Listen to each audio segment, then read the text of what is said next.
लाज of reflection, angle I is equal to angle R के, यानी incident angle is equal to reflection angle. दूसरा incident ray, ये आपका क्या है ए एन, इंसिडेंट रे, और एन भी क्या है आपका ये reflection ray, and M N ओ क्या है आपका ये जो है ये आपका नॉर्मल है। तो incident angle equal to reflection angle, and incident ray reflection angle and normal lie in the same plane, यानी angle A N M is equal to incident ray या incident angle, angle B N M ये आपका angle or reflection angle, M N O is equal to normal. तो कहने का मतलब क्या है, जब कोई प्रकाश की किरण किसी सतह पे टकराती है तो उसी माध्यम में बैक हो जाती है।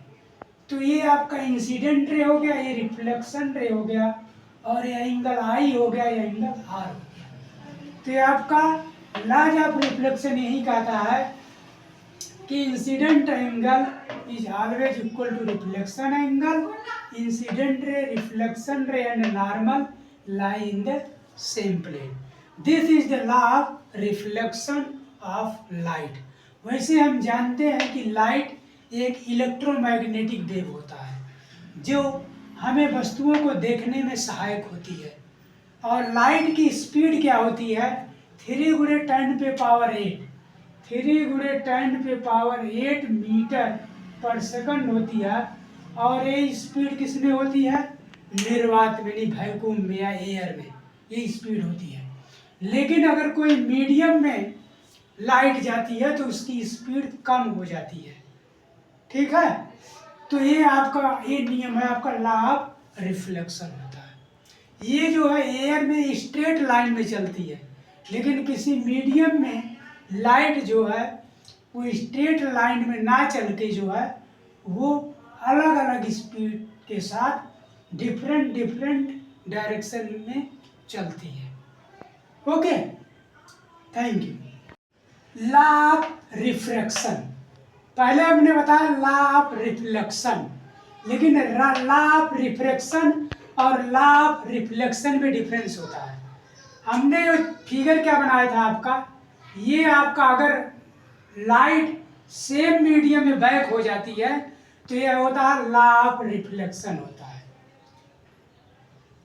लेकिन अगर लाइट उस मीडियम में बैक ना होके इस तरह से आपका हो रहा है, ये बैक ना होके, ये आपका जो मान लीजिए मीडियम ग्लास, ये आपका है ग्लास,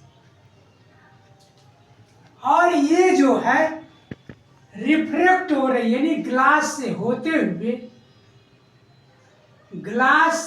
हुए आपका ये जो है रिफ्लेक्ट हो रही है। तो ये क्या होता है आपका नॉर्मल होता है। ये जो आपका पॉइंट होता है ये आपका होता है नॉर्मल, ये क्या होता है आपका नॉर्मल। लेकिन चूंकि ये मीडियम जो है आपका क्या है ग्लास है, और ये आपका है एयर, ओके। तो ये जो है नॉर्मल के जो है टूवर्ड्स नॉर्मल ये बेंड हो जाएगी, ये टूवर्ड नॉर्मल क्या हो जाती है बेंड हो जाती है, ओके।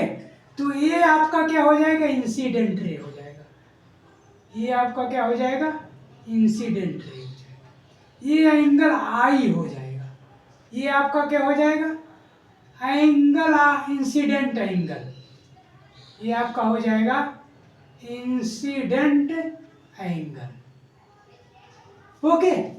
और ये आपका इंसिडेंट रे, मान लो ये ए है ये बी है, और ये आपका ओ है एन है, और ये आपका एम है। तो कहने का मतलब ये है लॉ ऑफ रिफ्रैक्शन, यानी if A ray of light strikes on a surface it refracts second medium, यानी सेकंड मीडियम में जाती है, लेकिन लाइट की जो स्पीड होती है वो कम हो जाती है। वो इस वजह से कम हो जाती है क्योंकि यहाँ पे क्या डेंसर मीडियम है।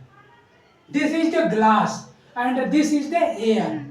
तो जब लाइट जो है रेयरर मीडियम से डेंसर मीडियम में जाती है तो उसका डायरेक्शन क्या होता है, चेंज हो जाता है, जिससे उसकी स्पीड क्या होती है, कम हो जाती है। और ये जो आपकी लाइट है उसके बाद ये जो है फिर एयर में आ जाती है। तो ये वाला जो पोर्शन होता है ये रिफ्रैक्शन हो रहा है। यहाँ पे लाइट का क्या हो रहा है, रिफ्रैक्ट हो रही है। तो इसलिए इसको क्या कहते हैं, लॉ ऑफ रिफ्रैक्शन। ये एंगल आपका आई है तो ये एंगल क्या होगा, आर होता है। ये एंगल क्या होता है, आर एंगल होता है। जिस तरह से इसमें आई होता है और ये आर होता है, ये एंगल क्या होता है, आई इंसिडेंट एंगल, ये रिफ्लेक्शन एंगल होता है। उसी तरह से रिफ्रैक्शन में क्या होता है, ये इंसिडेंट एंगल होता है और ये जो होता है ये रिफ्लेक्शन एंगल होता है। और ये रे जो है ये रिफ्रैक्टेड रे कहलाती है। यानी ग्लास मीडियम में जो आपकी रे है वो क्या है, रिफ्रैक्टेड रे कहलाती है। और ये मीडियम और ये एंगल जो है रिफ्रैक्शन एंगल कहलाती है। ओके, तो लाइट का जो रिफ्रैक्ट होती है तो इसीलिए इसको लॉ ऑफ रिफ्रैक्शन कहते हैं। इसमें क्या होता है, साइन आई, पहला क्या होता है, साइन आई बटे sine R is equal to होता है म्यू। ये पहला होता है लॉ ऑफ रिफ्रैक्शन, कि जो साइन एंगल, आई का जो साइन एंगल है और आर का जो रेशियो होता है एक कांस्टेंट होता है जिसे आपको रिफ्रैक्टिव इंडेक्स कहा जाता है। क्या कहा जाता है, ये रिफ्रैक्टिव इंडेक्स कहा जाता है। और रिफ्रैक्टिव इंडेक्स का एक डिफिनीशन और होता है, speed of light in air and speed of light in glass, और speed of light in glass, ये दोनों का रेशियो होता है, ये रिफ्रैक्टिव इंडेक्स होता है। तो साइन आई बटे sine R is equal to mu से डिनोट करते हैं और ये होता है रिफ्रैक्टिव इंडेक्स। और दूसरा होता है incident ray, refraction ray and normal lie in the same plane. यानी ये तीनों जैसे इसमें था उसी तरह से इसमें भी incident ray, refraction ray and normal जो है ये नॉर्मल है आपका। ये क्या है आपका, सीधा ही होता है नॉर्मल, ये सीधा नॉर्मल होता है। और ये जो क्या होता है, ये एक प्लेन में होता है। तो इसलिए इस नियम को क्या कहते हैं, लॉ ऑफ रिफ्रैक्शन। दोस्तों एक चीज और है कि जब कोई लाइट जो है रेयर मीडियम से डेंसर मीडियम में जाती है तो सम पार्ट ऑफ लाइट जो रिफ्लेक्ट होती है, लेकिन जो सेकंड मीडियम में जाती है तो रिफ्रैक्ट हो जाती है।